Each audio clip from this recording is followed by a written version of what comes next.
Kalau benar-benar ingin anda sukses dunia akhirat, harus kita percaya sepenuhnya takdir. Kuncinya di situ. Percaya sepenuhnya takdir. Takdir itu menjadi salah satu rukun iman. Tapi banyak di antara kita yang belum percaya sepenuhnya soal takdir. Dan kita sifat manusia, mohon maaf, suka tidak adil. Contoh, kalau Allah berikan karunia, nikmat, pertama kita lupa bersyukur. Yang kedua, kita tidak pernah berkata sama Allah, ya Allah, kenapa aku dapat nikmat ini? Tapi sebaliknya, kalau kita diuji oleh Allah, kita kurang sabar dan kita bertanya sama Allah, ya Allah, kenapa saya diuji? Faham tak? Kalau kita dapat nikmat, ada enggak orang-orang yang lulus misal ujian, dia berkata, ya Allah, kenapa saya lulus ujian?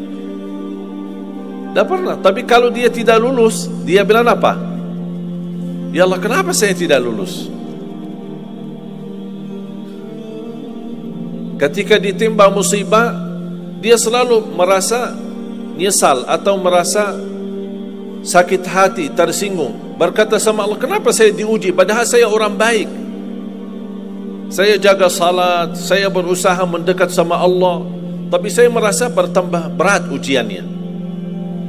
Tapi sebaliknya, ketika diberikan nikmat, dia tidak pernah menyebutkan, ya Allah, kenapa saya mendapatkan nikmat ini? Kayaknya si fulan lebih fantas mendapatkan nikmat.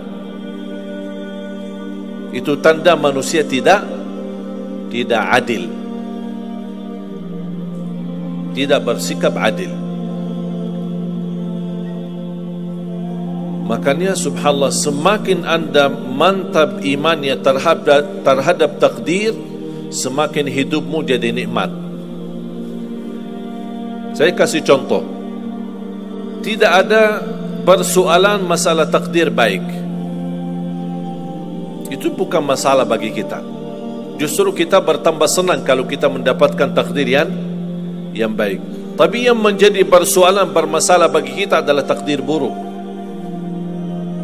Ketika ditimpa musibah, ketika ada ujian, ada sakit, kesulitan, penghasilan yang tidak mencukupi, dan banyak masalah keluarga, masalah rezeki, masalah sama majikan, masalah di kerjaan, itu yang membuat banyak beban fikiran. Tapi kita harus tahu, sebenarnya walaupun takdir itu ada baik, ada buruk, kenyataannya buruk, nampaknya buruk, tapi hakikatnya baik. Hakikatnya baik.